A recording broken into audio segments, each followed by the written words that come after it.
இங்கே இந்த படத்தோட ஆரம்பமே 2040ஆம் ஆண்டு தமிழ்நாட்டில் உள்ள சென்னையில் துவங்குது. இந்த நகரம் முழுவதும் ஹைடெக் ட்ரோன்ஸ், ரோபோட்ஸ் மற்றும் ஏஐ டெக்னாலஜி எனும் ஒரு மிகப்பெரிய அறிவியலால் மாறி இருக்கு. அப்படி இருக்கிற இந்த காலகட்டத்தில் சூரியன்கிற ஒரு பெரிய பிஸ்னஸ்மேன் அவனோட லவ் இன்சூரன்ஸ் கம்பெனியில் காதலர்கள் ஓட வழியையும் உண்மையும் வெளிப்படுத்துவதற்காக எல்ஐகேங்கிற ஒரு ஆப்பை கண்டுபிடிக்கிறான். அந்த ஆப்பை வச்சு அந்த காதலர்கள் எல்லாரும் அவங்களுக்கான பெர்ஃபெக்ட் ஜோடியை அவங்களே தேர்ந்தெடுத்துக்கிறாங்க. இப்படி வளர்ந்து வரும் இந்த உலகத்தில்.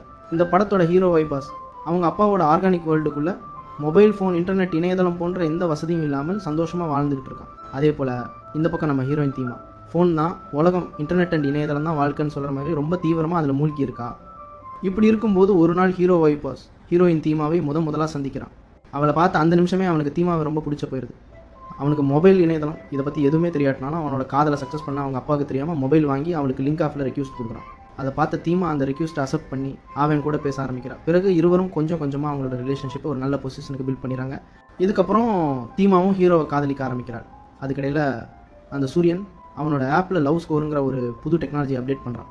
இதை தெரிஞ்சுக்கிட்ட தீமா ஒரு நாள் நம்ம லவ் ஸ்கோர் செக் பண்ணி பார்க்கலான்னு வைபாஸ் கிட்ட சொல்கிறான். அதுக்கு அவனும் சரின்னு சொல்லி இருவரும் அந்த ஆப்பில் செக் பண்ணி பார்க்குறாங்க. அப்போது அவங்களோட லவ் ஸ்கோர் 3% காமிச்சு இவங்களுக்குள்ளே செட் ஆகாதுன்னு சொல்லுது. அதை பார்த்த தீமா ரொம்ப ஷாக் ஆகி அவங்ககிட்ட நம்ம ரிலேஷன்ஷிப் பர்ஃபெக்டாக இல்லைன்னு சொல்லி நம்ம பிரேக்கப் பண்ணிக்கலாமான்னு கேட்குறான்.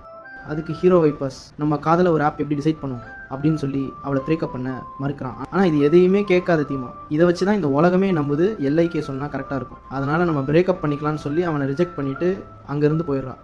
இதெல்லாம் பார்த்த வைபாஸ் கோபமாகி அங்கேருந்து கிளம்பி போய் எல்ஐகே ஆப்போட ஃபவுண்டர் சூரியனை பார்த்து, இந்த ஆப்புனால நான் சந்தோஷமாக இல்லை, இந்த ஆப்பு சொன்ன ஒரு பொய்யான தகவல்னால என் காதலை என்ன விட்டு போயிடுச்சு, அதனால் நீ இந்த ஆப்பை பேங்க் பண்ணு அப்படின்னு சொல்கிறான். ஆனால் அதுக்கு அந்த சூரியன், என்னோட ஆப்பில் ப்ராப்ளம் இல்லை, உன்னோட லவ்வில் தான் ப்ராப்ளம், அப்படி ஒரு வேளை என்னோட ஆப் மேலே உனக்கு நம்பிக்கை இல்லைன்னு நினச்சா, என் ஆப் ஃபெயிலியர் தான் மக்கள் முன்னாடி ப்ரூவ் பண்ணு, அப்போ நான் இந்த ஆப்பை பேங்க் பண்ணிடுறேன் அப்படின்னு சொல்கிறான்.